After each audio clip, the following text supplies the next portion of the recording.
8岁那年，长安街的算卦先生给我算命，这小姑娘命格贵重，将来必定有大造化。先生，你说的可是当真？大富大贵之相。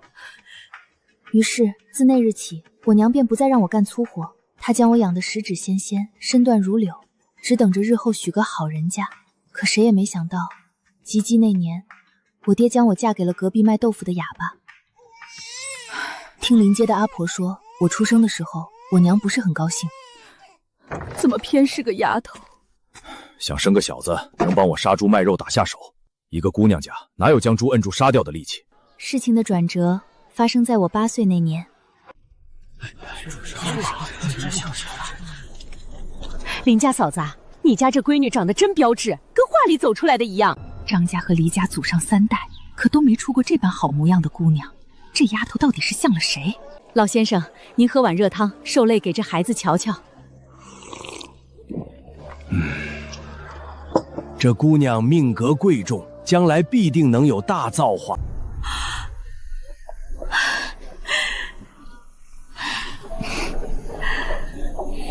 清河，走，咱们回家去。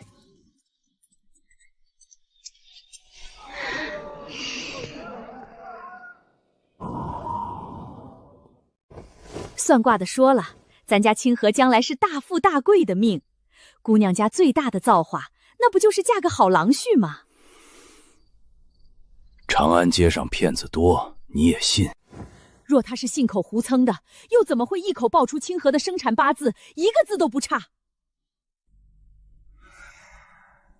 从今儿起，我一定要按照名门淑女那样教养清河，等她长大后，必然能寻到一门好亲事。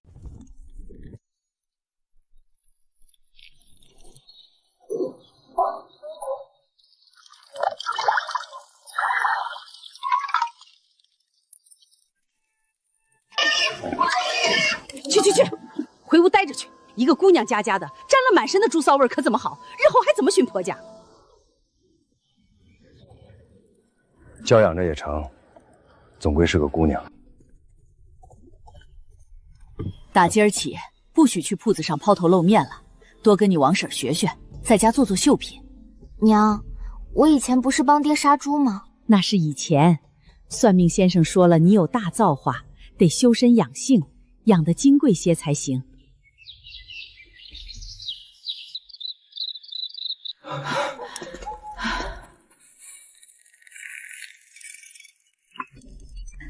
清河，快趁热喝了，这是娘特意托人买的燕窝，最是养颜。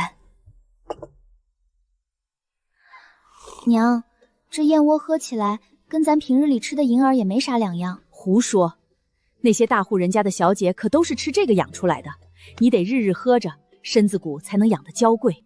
乖，都喝了吧，这玩意儿可金贵着呢。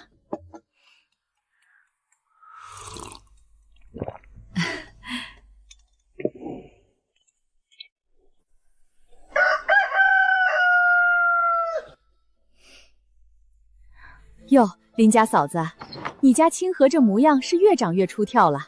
瞧这身段，这脸蛋儿，简直是10里8乡生得最齐实的丫头，活脱脱一个美人坯子。那可不，这孩子生来就是个有造化的。我呀，就盼着我家清河将来能嫁个顶顶好的人家，否则，岂不是辜负了她这番容色？是这个理儿。清河这模样，一般人家哪配得上？哼！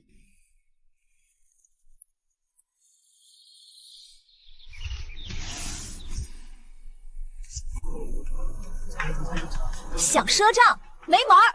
少一个子儿，老娘追到你家门口骂上3天3夜，你试试看！听说了吗？林屠夫要把他家那个娇滴滴的女儿许给江家那哑巴。什么？林嫂子不是天天说清河要当官太吗？是呀是呀，清河那丫头我见过，水灵的像官宦人家的小姐。那个卖豆腐的当真是高攀了。清河，你爹疯了，他竟然把你许配给了隔壁那个卖豆腐的哑巴。哑巴？江家那哑巴长得倒是不错，可谁家舍得把闺女送去吃苦？就是，上面还有个那么泼辣的姐姐，又是卖豆腐的贫寒人家，说亲的见了都绕道走。我不同意！林大壮，你是不是猪油蒙了心？我辛辛苦苦把清河教养这么大，是为了让她去当个抛头露面的豆腐娘吗？我家清河明眸皓齿，闭月羞花，县太爷家的公子都配的，你倒好，要把他塞给隔壁那个卖豆腐的残废。好人家，你口口声声说好人家，什么是好人家？是城东那个妻妾成群的富商宋家，还是城西那个规矩大过天的赵氏郎家？可那也不能配一个卖豆腐的贫苦人家呀，他家还比不上咱家天天有肉吃。清河嫁过去不得吃一辈子苦啊！我娇滴滴养大的女儿，再怎么样也得配个高门大户啊！你天天念叨高门大户，可你晓得那些人家的门槛有多高？便是把你我的脊梁骨折断了打个落，咱也够不着。咱清河生得好，可若是真进了那样的门户，能不能做正事先不说，那定然是要吃苦受罪的。你忍心？可之前那个算命的说，咱家清河命格贵重，又大造化。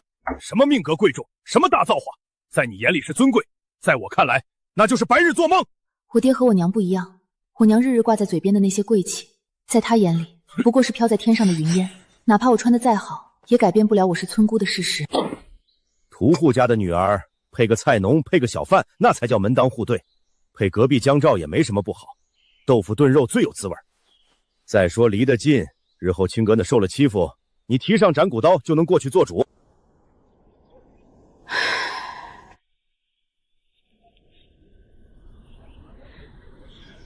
清河啊，娘虽然平日里泼辣，可这大事上总归还是得听你爹的。那个算卦先生的话，娘不敢再偏信了。这女人的终身大事，一旦选错了郎婿，那可是要脱层皮的。离家近点儿，也好有个照应。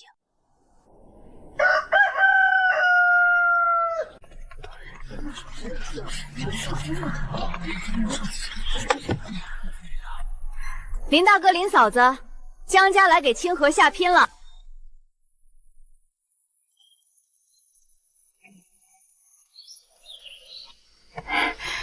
家里没个大人商量，就我和江照两个瞎琢磨，也不知这些东西够不够说。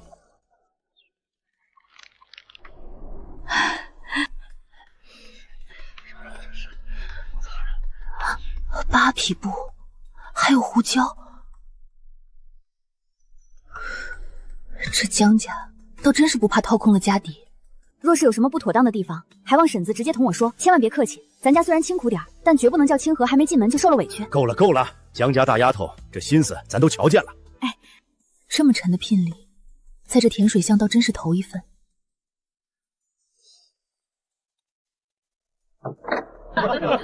站得倒像林子里的翠竹似的。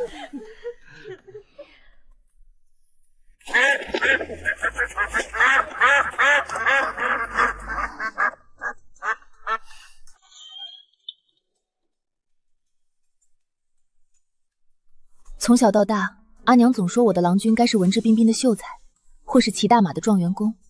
那些公子少爷是执笔弄砚的，哪会像他这样？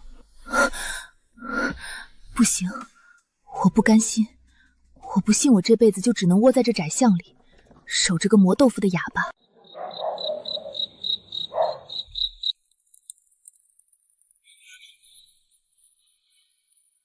张清河，你不能烂在这里。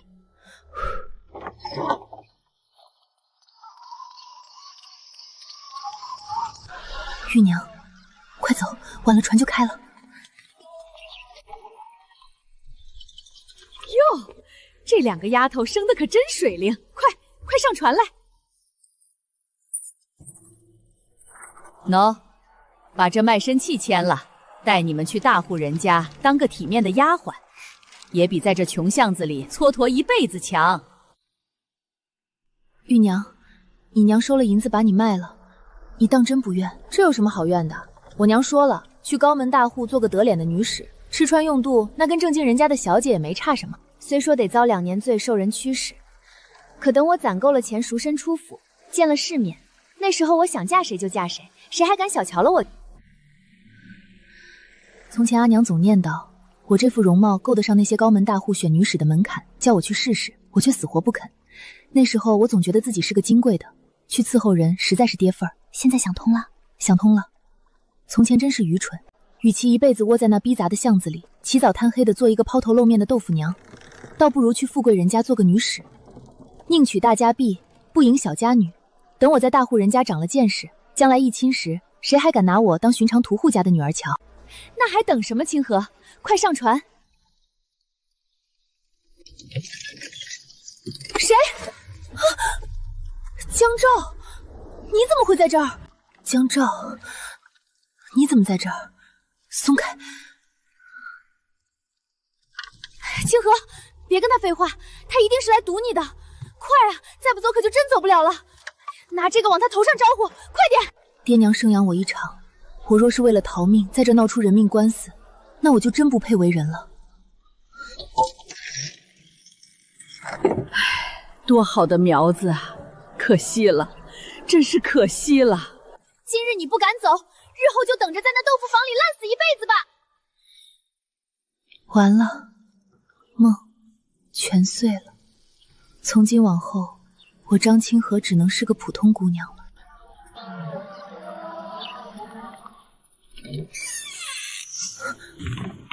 你这个不知天高地厚的小兔崽子，竟还学会逃婚了！看你爹我今天不好好教训教训你，我就不姓张！爹，我错了！啊！别打！张老爹！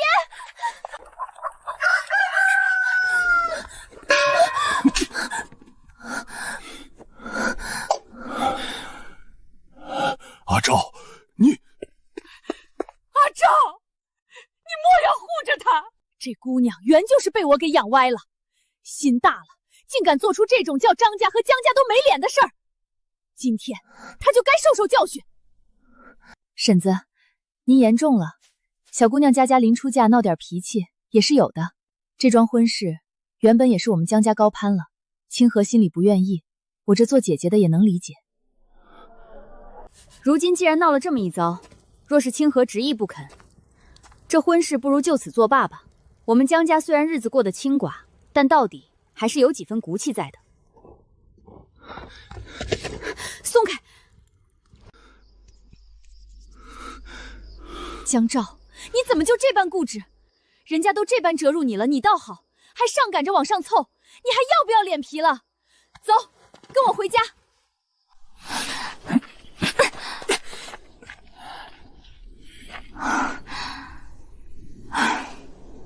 沈子阿叔，我家里那些酒水吃食都已经备齐了，如今说退，怕也是不妥当。若是清河自己愿意，那婚事还是如期办了吧。愿意，愿意，这孩子就是一时糊涂。对，如期办，一定如期办。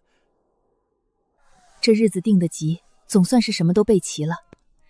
清河既嫁了人，日后便收收心，好好过日子。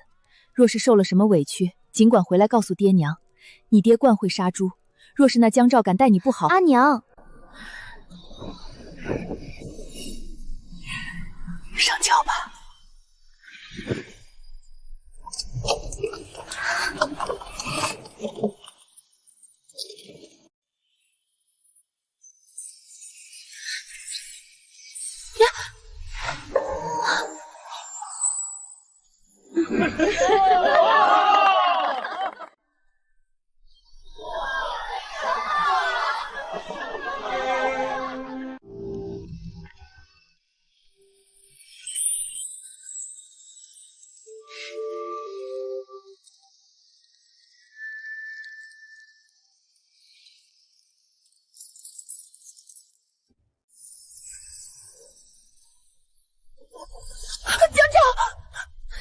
你做什么？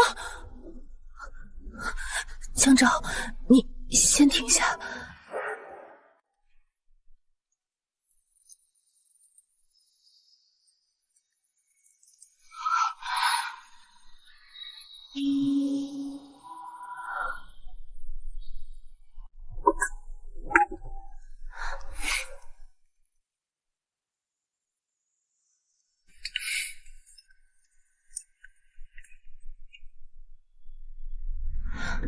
你是叫我吃饭？闹了一整日，确实是饿了。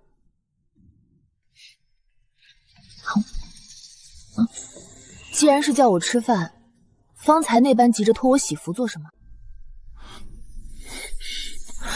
你干什么？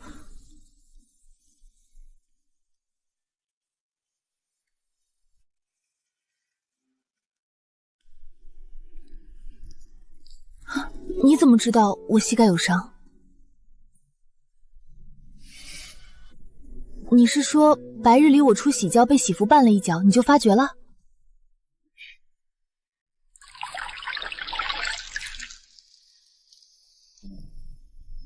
人都说聋子眼睛最亮，你虽不会说话，看事情倒是比旁人都仔细。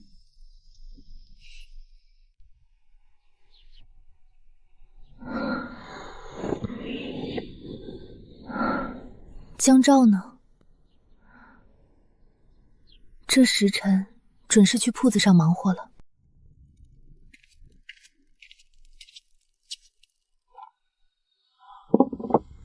虽是清淡了些，倒还算是有心。这粥里还藏着蛋。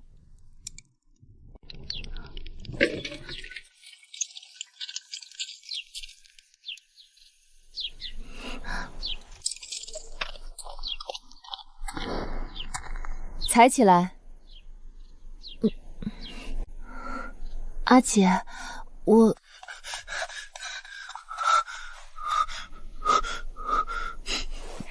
哟，这媳妇儿才进门一天，你倒是学会护犊子了。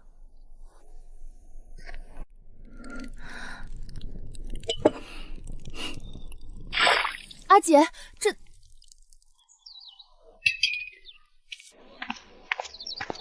逃过一回婚，叫他被人平白耻笑了去。阿姐这心里终究是咽不下这口气的。这才什么时辰？起了，新媳妇儿，寅时已过，该下地干活了。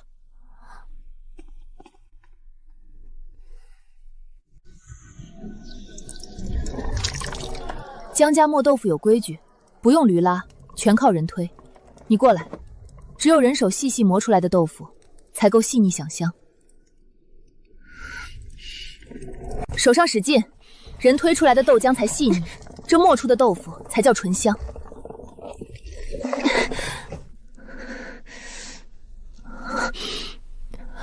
阿姐，这石磨实在是太沉了。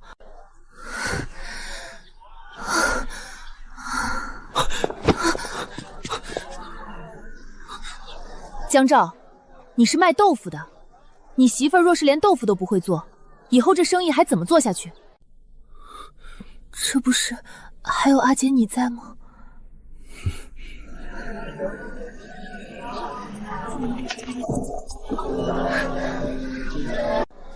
江照，你听清楚了，我是你阿姐，不是你阿娘。纵使如今这铺子是我在管事儿，可我日后总是要出嫁的，到时候这偌大个铺子，便只靠你一个人撑着吗？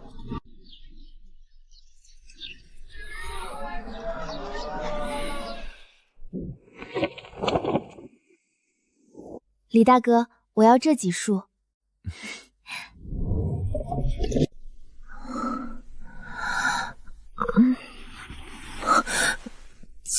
江照，你慢点儿，这一大早的你要说什么？江照，你慢点儿，你这比划的是什么呀？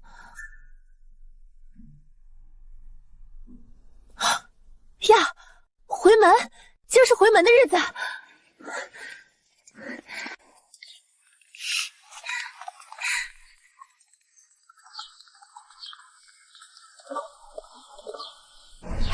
哟，可算舍得回来了。死丫头，也不瞧瞧这时辰，定是你嘴馋贪睡，这才耽误了功夫。娘，你可真冤枉我了，分明是有人没唤我，我哪里敢耽误？阿照，快进来，这大日堂的，累坏了吧？呵呵，阿照来了，快坐快坐。阿照啊，我家清河打小被惯坏了，最是不懂事。这几日他没给你添什么麻烦吧？他在家可曾睡到日上三竿还不起身，可曾躲懒不肯操持家务？啊，那他可曾惹得你阿姐不快？可曾由着性子乱来？可曾……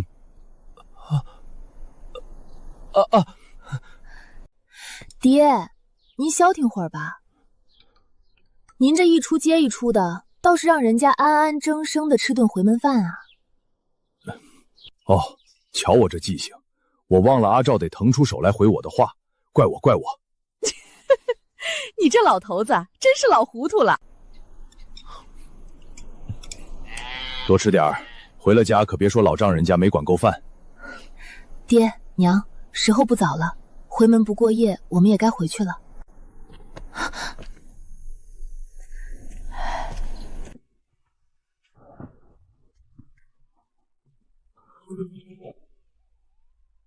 好闺女，跟娘交个底，你和江照圆房没有？娘，您这问的是什么呀？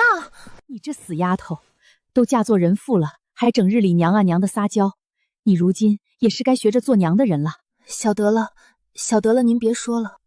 说正经的，这几天过下来，他对你到底可还好？自然是好的。新婚那天，他见我膝盖有伤，守了我大半宿敷膏药。寻常人家的郎婿，怕是没他这份体婚心。我瞧着江照这孩子性子恬淡温厚，是个能过日子的。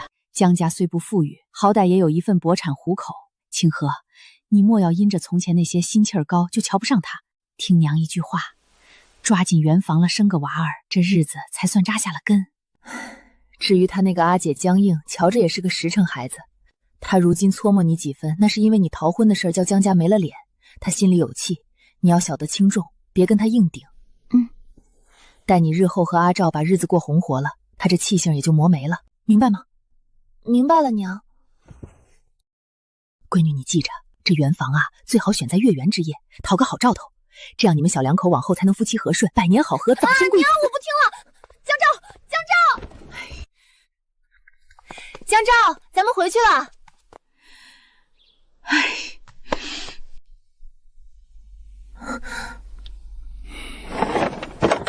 江照，那竹太硬，要不随你便。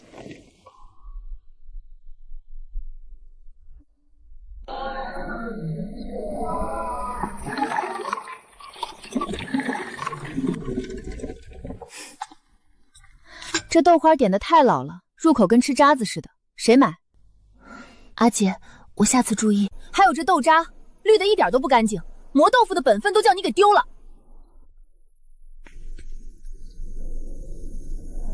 这豆渣绿成这样，白瞎了这些好豆子。横竖我是做什么你都瞧不上眼，这铺子我不去了便是。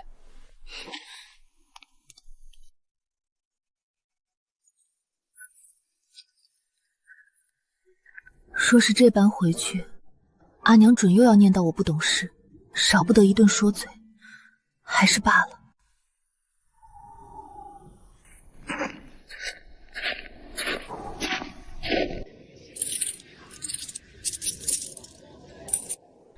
要2块刚出炉的桃酥。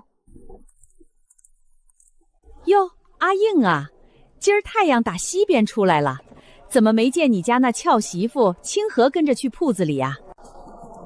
她劳累了数日，也该歇歇了，总不能叫新媳妇儿日日跟着忙碌。咱们江家可没那刻薄规矩。哟，歇歇，你家地玩这新媳妇儿可得看牢了，那聘礼银子可是花了大价钱的。若是再像从前那般这野汉子跑了，你们江家可就不划算了。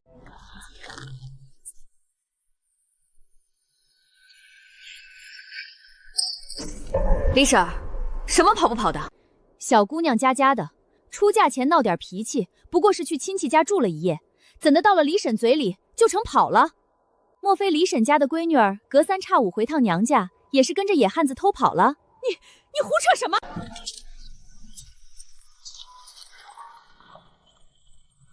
不知道，他竟是在外人面前护着我。跑不跑的，原也不与我相干，我不过是随口说说。只是我这老婆子心疼你那地娃，实在是命苦啊！刚出生就克死了双亲，自己又发高热成了个哑巴，没个爹妈教导。如今若是连媳妇儿再跑了，真是绝门的命。李老婆子，你再说一遍！这个老混账！哎呦，哪个杀千刀的暗算老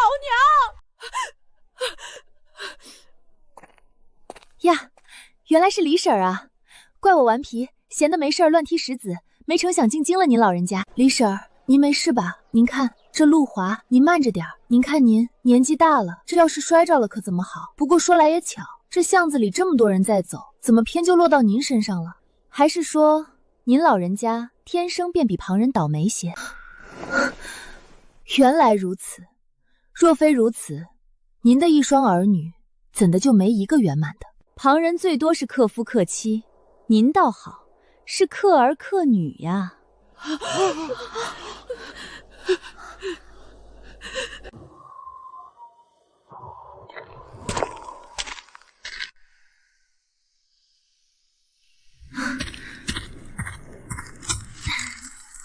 重不重？我帮你分担些。我今日偷了懒，去城里买糕，回来晚了。铺子里的生意还忙得过来吗？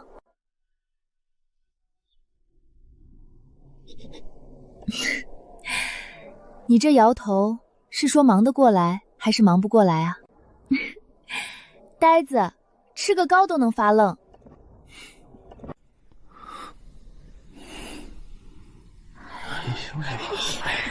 瞧人家这小两口，感情瓷实着呢。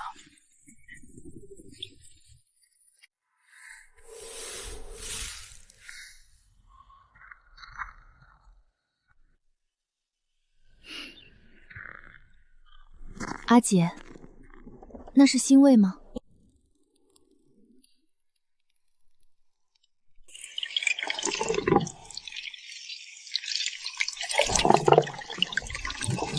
这绿布得扎紧了，不然豆腐出来的口感就不对。晓得了，阿姐，我这就重新扎一道。这世道，女子保住生命不易，毁了却在弹指间。阿姐那日能护着我，我吃这点苦又算什么？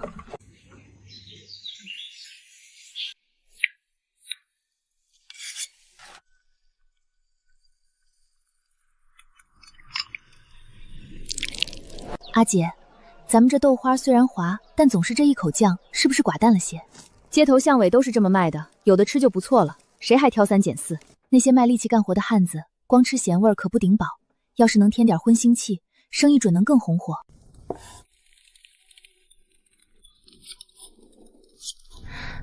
江照，你帮我看着火，这肉面得细细切了才入味。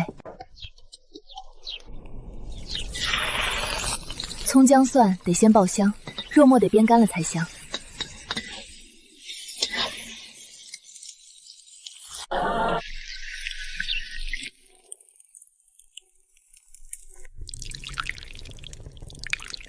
快尝尝这肉末豆干的浇头，滋味怎么样？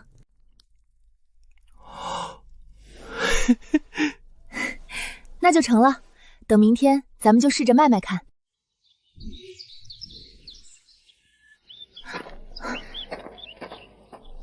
阿姐，我琢磨了个新浇头，想在豆花里添点猪肉末。我知道猪肉价贵，但我爹那边能给匀些实惠新鲜的，咱们摊薄了算，成本也行。你们说怎么做便怎么做吧。阿姐，你不反对？这铺子原本就是爹娘留给阿照的，往后自然是你们两个当家做主。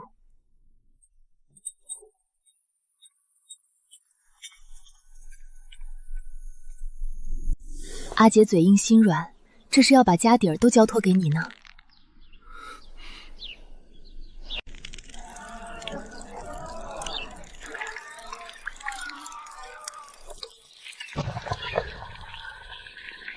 哟，张家小娘子，今儿这豆花味儿不对啊，怎么这么香？大哥好眼力，这是咱们新添的肉末浇头，原来的豆干豆花还是2文，这肉末的得卖3文钱一碗。3文就3文，给我来一碗尝尝鲜儿。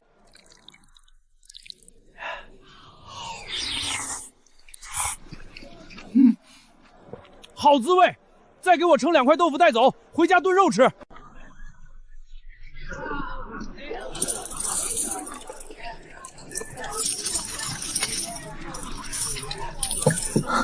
江照，这就全卖空了。看来这铺子离了我也塌不了。成，往后这儿就归你们管了。请让花一般。阿影，你穿这颜色定是极好看的。瞧瞧，还没出嫁呢，就在这跟野汉子拉扯，真是没半点矜持，就是真不知廉耻。清河，你向来是个会打扮的，帮阿姐瞧瞧，这身衣裳配个什么发束好？阿姐生的匀称，穿着月影纱呀，最忌讳垂头丧气的，得梳个垂云髭，才显出那股子飘逸劲儿。若是穿这身大红的，那可得配上赤金的簪子，才压得住这颜色。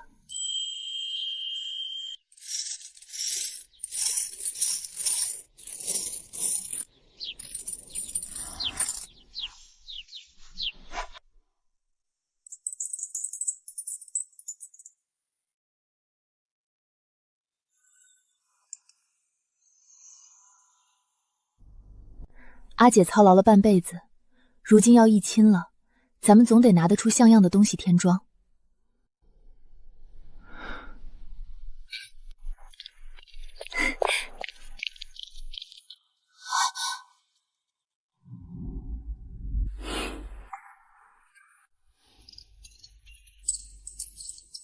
李安那家伙非说这镯子配我，死活非要塞给我，推都推不掉。该死的李安，竟让他抢了先！一只哪够，这只你也得带上。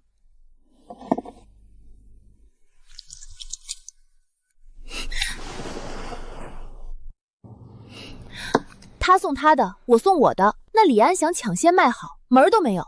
阿姐，你就2只手一起带着，看谁敢多嘴。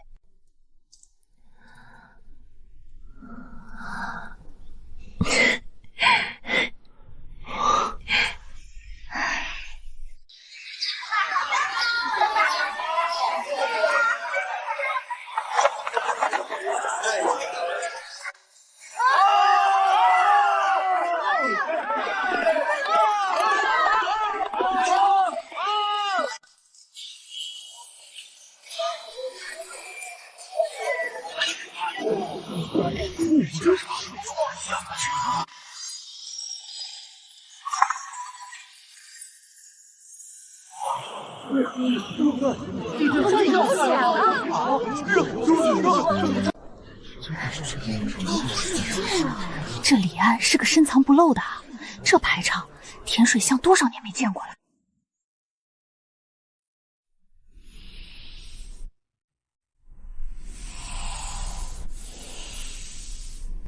阿应啊，不是大婶多嘴，这李安出手实在阔绰的有些吓人，他一个卖布的哪来这么多钱？你可得留个心眼儿，别是遇上骗婚的了。婶子，您就别替我操心了，总归我也是个没人要的老姑娘了，要身家没身家，要身段没身段的，他费这么大劲能骗我什么？再不济，若是真在那边受了气，遇上个负心人，大不了我一纸和离书回来，继续卖我的豆腐。总不见得到时候清河会嫌弃我，容不下我这个阿姐吧？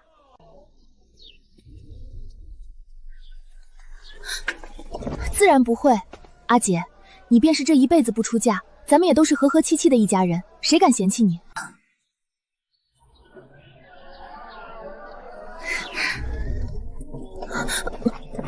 呸呸呸！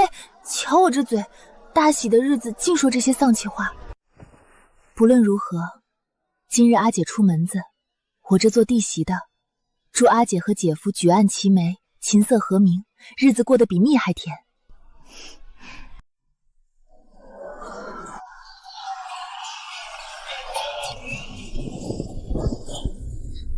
等会儿，婶子，我跟清河说几句话。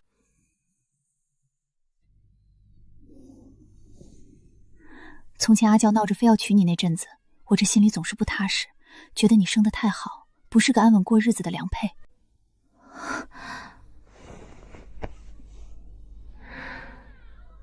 可如今瞧着，我这弟弟虽然固执，却到底是做对了这一件大好事。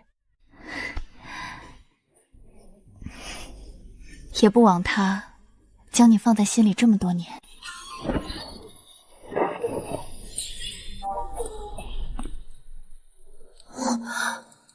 放在心里很多年。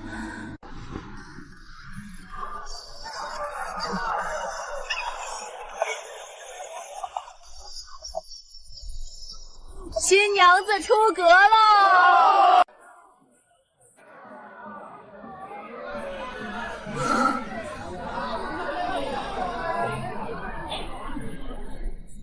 我和江照从前当真见过。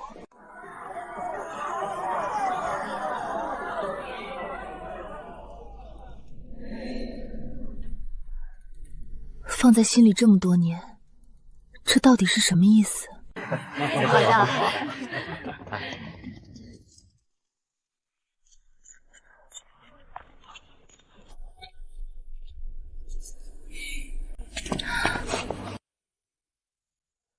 江照，你先停下。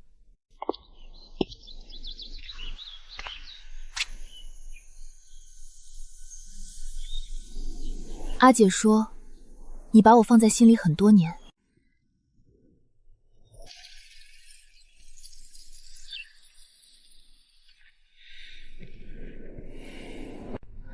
江照，咱们从前当真认识吗？咱们虽说都住在这甜水乡，可你幼时忙着操持家业，极少跟我们这些孩子玩。我8岁起就被阿娘关在屋里学刺绣，大门不出二门不迈。我实在记不得咱们什么时候有过交集。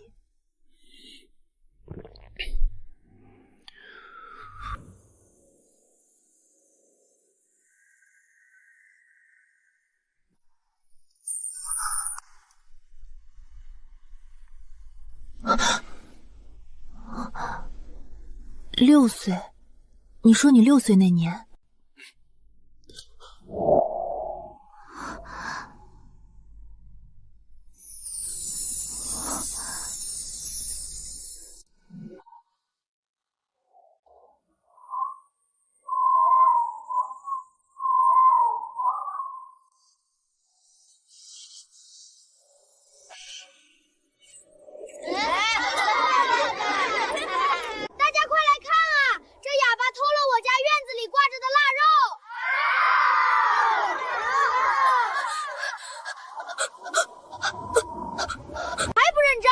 哑巴贼，这豆腐肯定也是偷来的。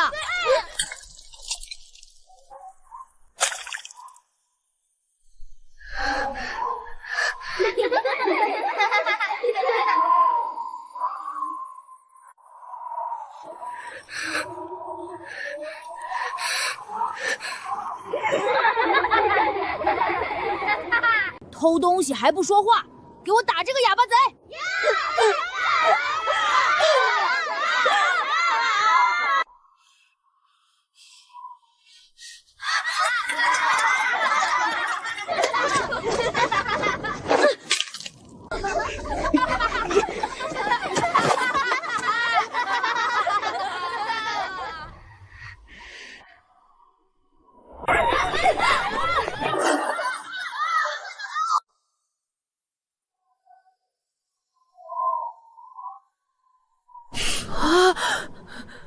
干什么呢？都给我滚远点！血，这疯丫头杀猪回来了，快跑啊！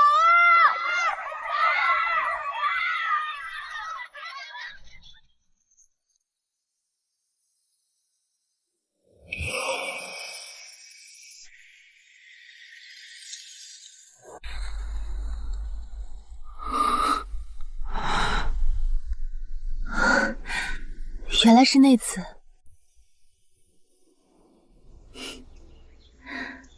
我那会儿才6岁，只当是随手赶了几只野狗，哪会晓得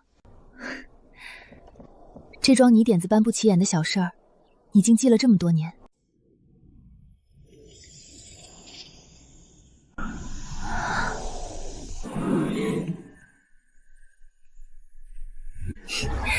若是我早晓得这桩事，那时定会一把揪起你，把你提到我家去。我也得让我娘1日3顿的给你喂谷物汤，把你喂得跟我一样身强力壮。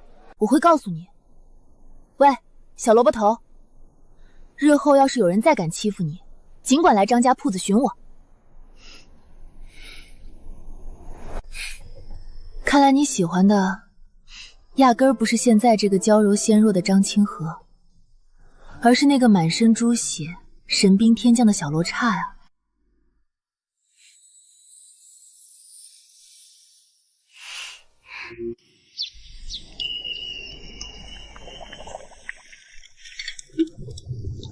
江照，阿姐现在虽然嫁进了李家，可这铺子毕竟是她辛苦撑起来的。我想着，咱们每个月盘完账，把盈利分出一半给阿姐送去，你看成吗？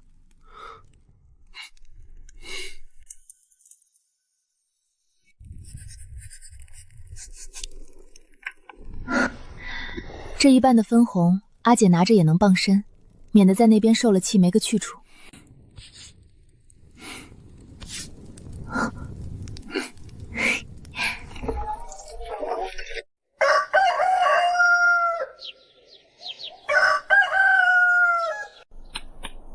虽说姐夫李安家里阔绰，那是他的本事，可阿姐手头得有些自己的私产傍身，这腰板才能挺得直。这一半的分红，咱们得雷打不动的送去。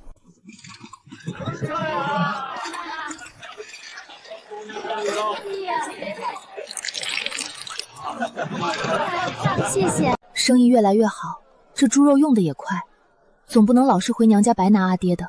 可要是真给银钱，阿爹那性子定要跟我生气的，怪见外的。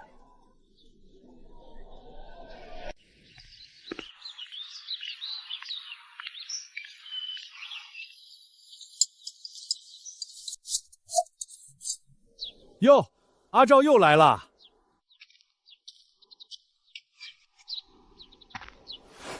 哼，瞧瞧，我虽是生了个闺女，可这也算是白得了个大儿子呀。回回送肉过去，这小子就变着法的给我提酒来。哈哈哈哈，划算，真是太划算了。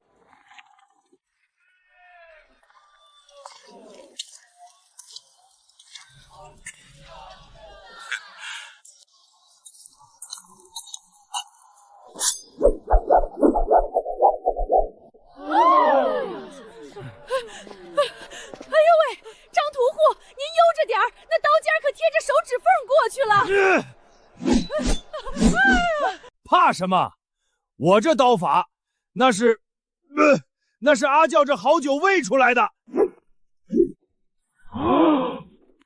你再喝，你的手还要不要了？再让我瞧见你，你喝得五迷三倒的去摸杀猪刀，老娘先把你的酒坛子给砸烂了！啊！你个老不死的！不喝就不喝，这么大火气。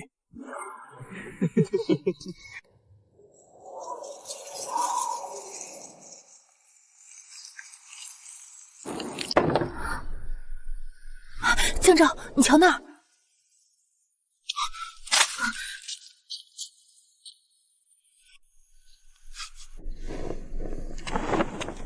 如今这世道太平，登州哪来的乞丐？莫不是哪家贪阄的醉汉走失了？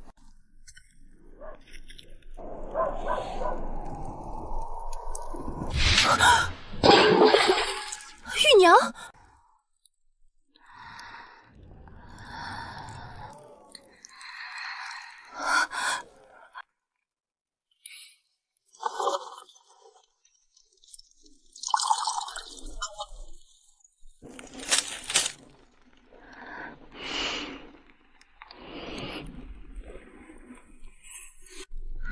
你当初不是去大户人家当女使了吗？怎么把自己搞成了这副鬼样子？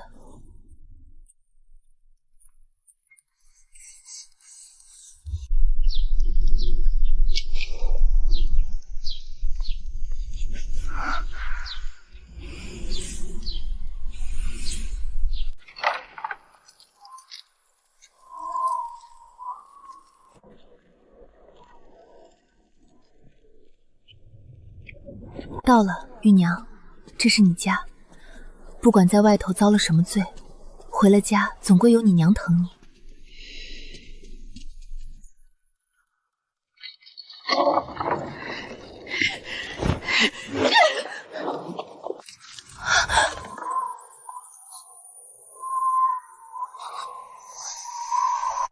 哪家来的下贱婆子，也敢不要脸的往我家门里钻，也不撒尿照照自己那3两重的骨头，配不配进我王家的门？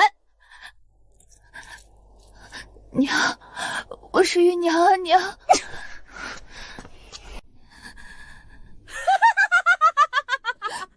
女儿在那苏州大宅子里头做体面的上等女使呢，一个月拿多少月里银子，你知不知道？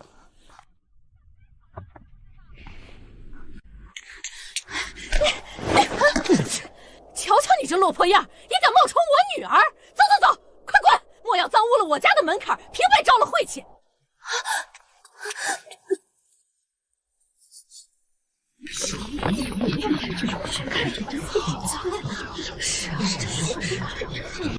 这明明就是玉娘啊，自小看着长大的，怎么可能认错？哎，王婶这是怕丢了那5两银子的老脸吧？这是个响婶啊！哎姐，来下来走。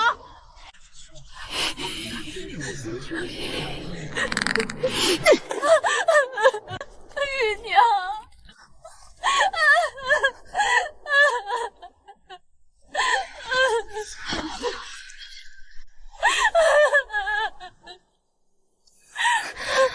玉娘，别哭了，咱们不求他。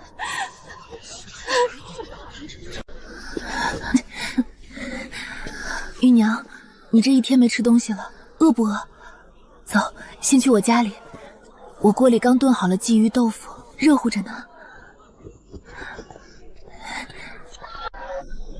玉娘，玉娘，没事了。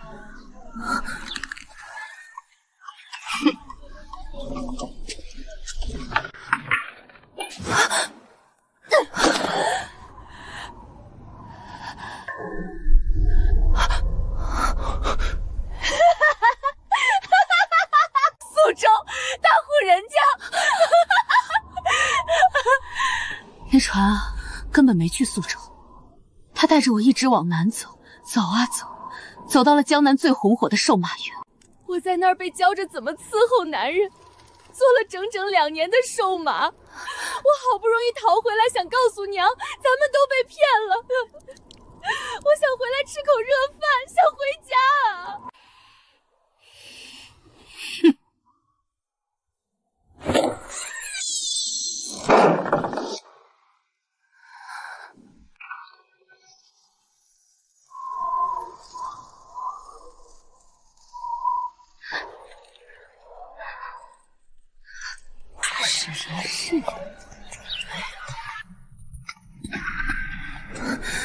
玉娘，你别站风口上，跟我走吧。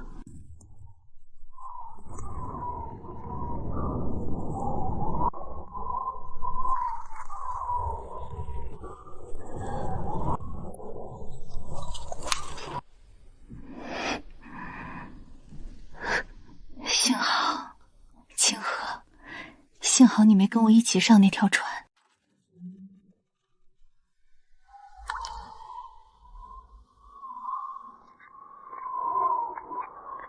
幸好，江正，快去拿那件厚实的外衫，快走。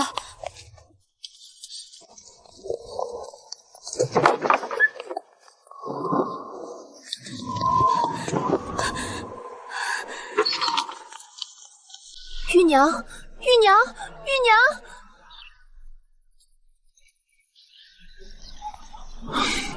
这是呀，这是。江南瘦马那身段，这2年指不定伺候过多少男人呢。可不是嘛，这下王婶的老脸可丢到护德河里去了。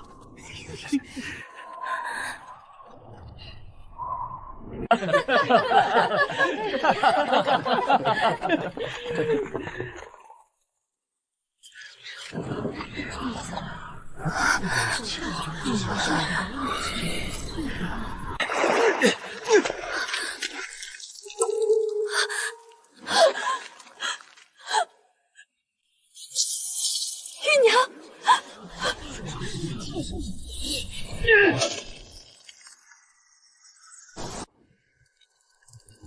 好闺女，快喝2口。阿娘特意让你爹去铺里挑的大棒骨，熬了整整3个时辰。别想了，都过去了。阿娘往后天天这么喂你，总能把你的魂儿给喂回来。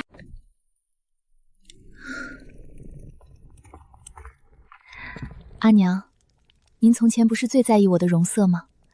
总说要把我养成个娇滴滴的美人儿。如今您这1日3顿骨头汤的胃，就不怕给我贴了一身肥膘，坏了您精心养出来的娇俏模样？从前我是猪油蒙了心，总想着我儿生的这样好，万不能浪费了这天赋，非得好好娇养着，指望着你嫁进那大宅门才叫圆满。可如今瞧着玉娘，我才觉着，实在是我狭隘了。这世间的缘那样多，又究竟怎么样才算满？那长安街算卦的老头，指不定就是为了那1碗肉信口胡说。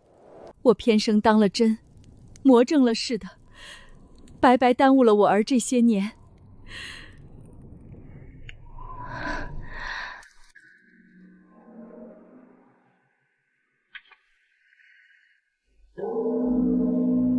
亲娘，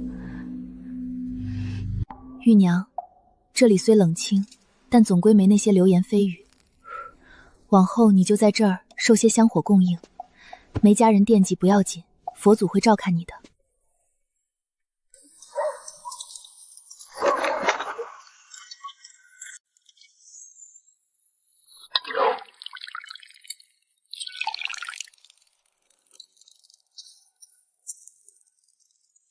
怎么又是骨有汤呀？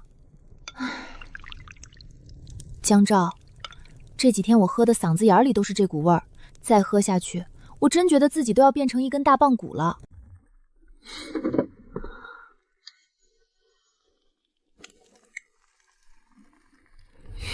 我病已经好了，真的，不信你看，我这脸色都红润了。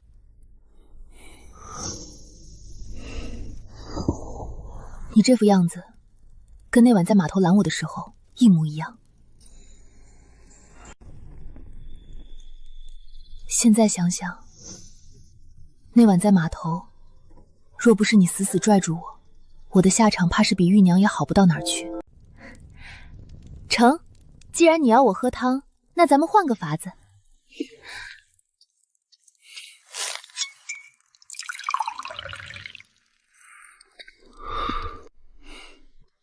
江照，这可是我阿娘专门送来的果酒，你把它喝了，我就把这碗汤喝个干净，怎么样？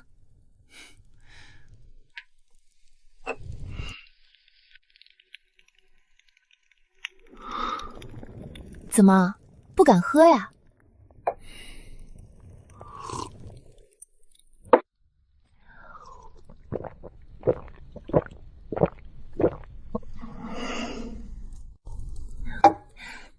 这下放心了吧？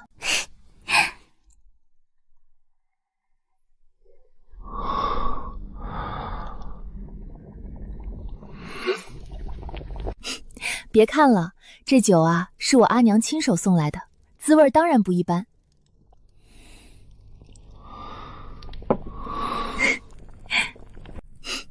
我娘送来的东西，你倒真敢一口闷。行了，别在这傻坐着了，跟我进来。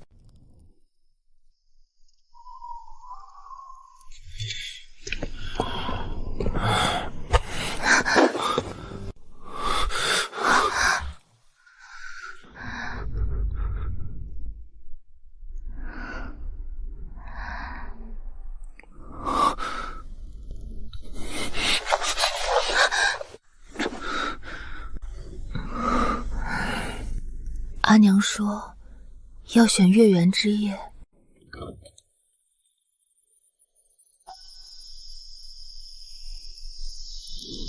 没有月亮又有什么打紧？我的月亮已经落在心上了。以前总觉得自己生得好，何该过那人上人的日子？现在想想，那些虚无缥缈的念想，竟抵不过你这一双暖手。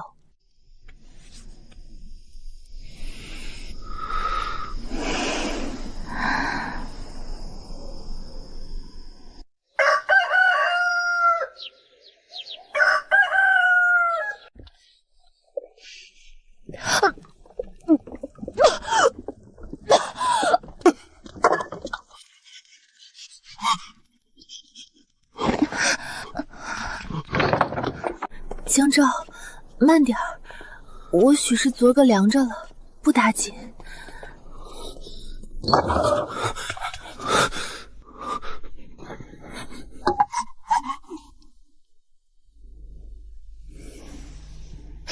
行了，别慌了，这哪是病啊，这是喜脉。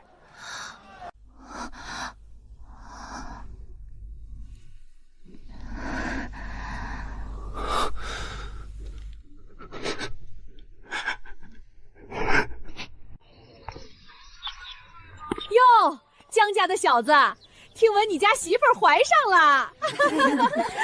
哎呀，我就说清河这丫头是个有福气的，这下江家可有后了。那江照平时闷葫芦一个，今儿这笑的后槽牙都快露出来了，脸子要咧得更开。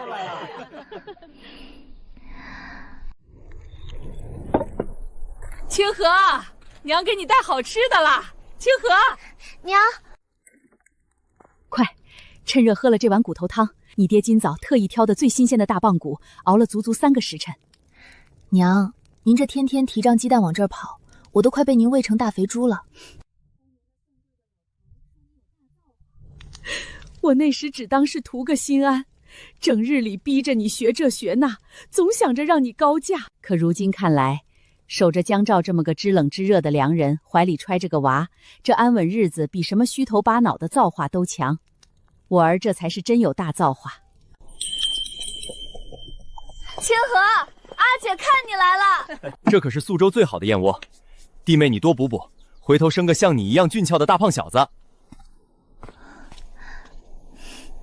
行了，别在这显摆你那些劳啥子，快去帮阿照把那磨盘修一修。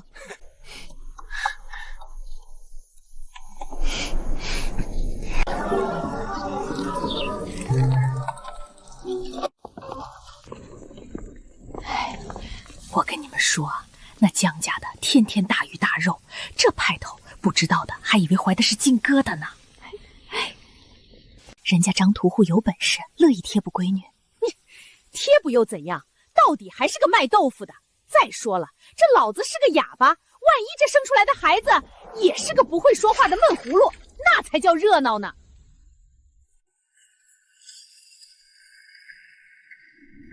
我以为这般安稳能长长久久，却忘了甜水巷的风从来都不只是温柔的。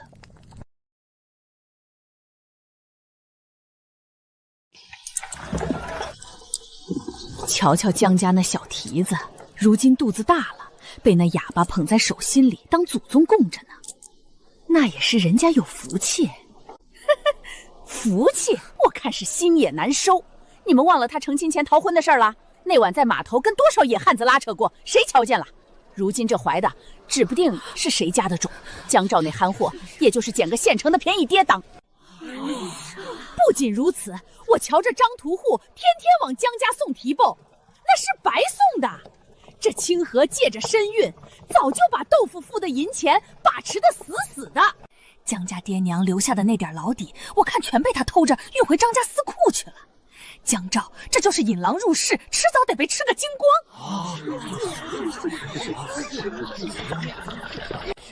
还有那死掉的玉娘，你们不觉得奇怪？玉娘生得出挑，她清河也生得出挑，偏偏玉娘落了那种下场，她却安稳做心腹。阿英，怎么走这么快？这绸缎重得很。李婶本就看不得江家日子风火，这些安撒话一字字不落带地钻进了江映的耳朵里。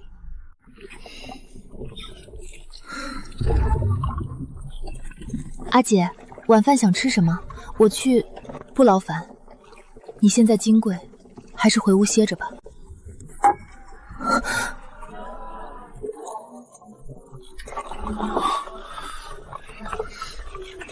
没事，阿照，阿姐累了。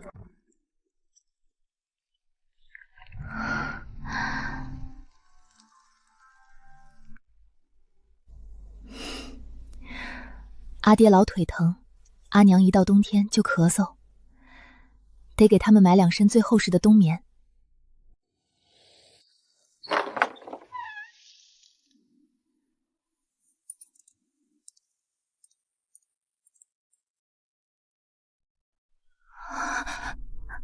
阿姐，你什么时候？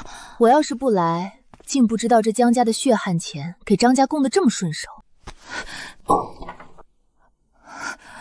清河，你这是拿江家的产业去填你张家的私库吗？阿姐，我只是想给爹娘买件棉衣，他们冬日里守着肉摊儿，受着穿堂风，实在太冷了。这银子是从我那份红利里攒下的。这银子是江家的！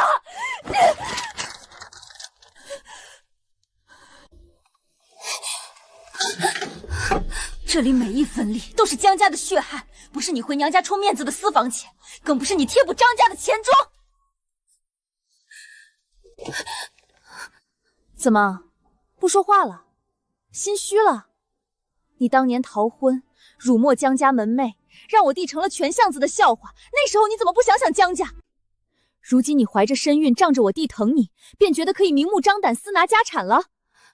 你当真以为我弟天生老实不会说话，就可以任由你这种心气高的女人拿捏一辈子吗？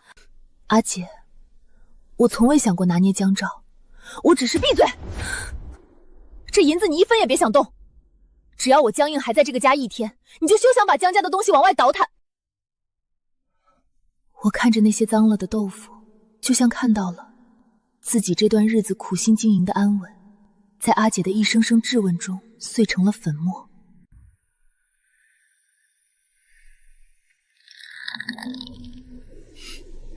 我没有私拿家产，这账目上每一笔进效出地都记得清清楚楚。我张清河做事坦荡。这给爹娘买冬衣的银子，江照是知晓的，他亲口点的头。阿姐，你难道连自家亲弟弟也不信了吗？我嫁进江家这些日子，起早贪黑守着磨坊，为了让这生意红火，我琢磨肉念豆花的方子，熬得眼睛都红了。我对阿姐你掏心掏肺，每月分红半分不敢差了送去宿州，我从未有过半分二心。阿姐，咱们是一家人，你怎能去信李婶那些糟践人的闲言碎语？闲言碎语，若是只有一人说也就罢了，可现在满巷子的人都在戳我江家的脊梁骨。你本就是被张婶子教养的眼高于顶的性子，十指不沾阳春水。当年若不是江照死命在码头拦下你，你这会儿怕是早就跟着玉娘不知道死在哪条道上了，是不是？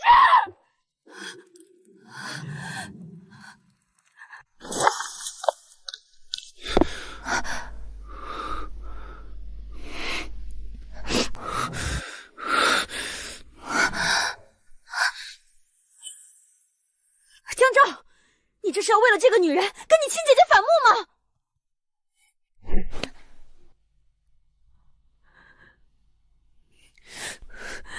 我这都是为了谁？我是怕江家的家底被这个心野的女人搬空了。你这个糊涂虫！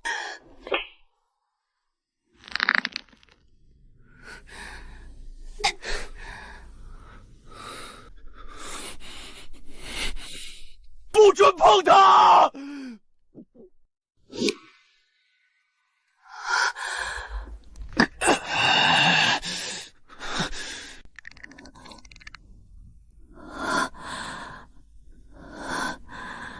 阿照，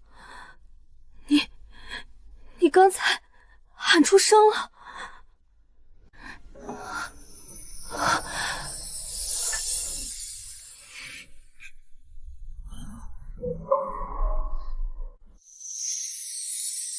这到底是干了什么？阿英，阿照这孩子命苦，你这个做姐姐的得护他一辈子，得让他有个像样的家。阿姐，这个月的进项不错，咱们给阿照添身厚实的大衣。阿照，对不起，是阿姐糊涂了，是阿姐糊涂了。那声沙哑的不准碰他，震碎了所有的闲言碎语。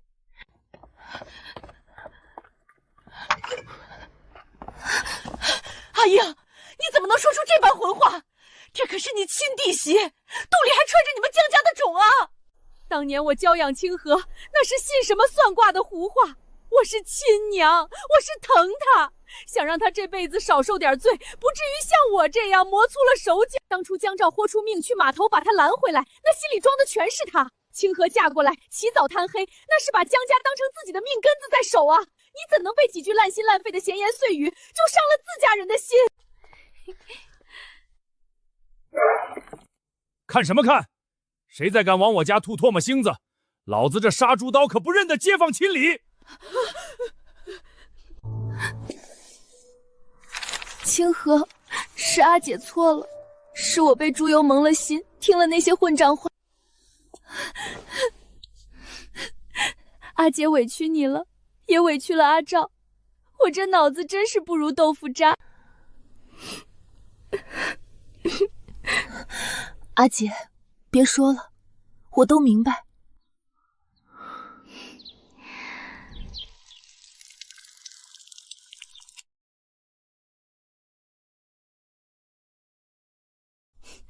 这月赚的不少，照老规矩，一半留着家里使，一半我自个儿存着当私产。我这辈子啊，有阿照和你，算是彻底没了后顾之忧了。清河，孩子，听见了吗？生了，生了！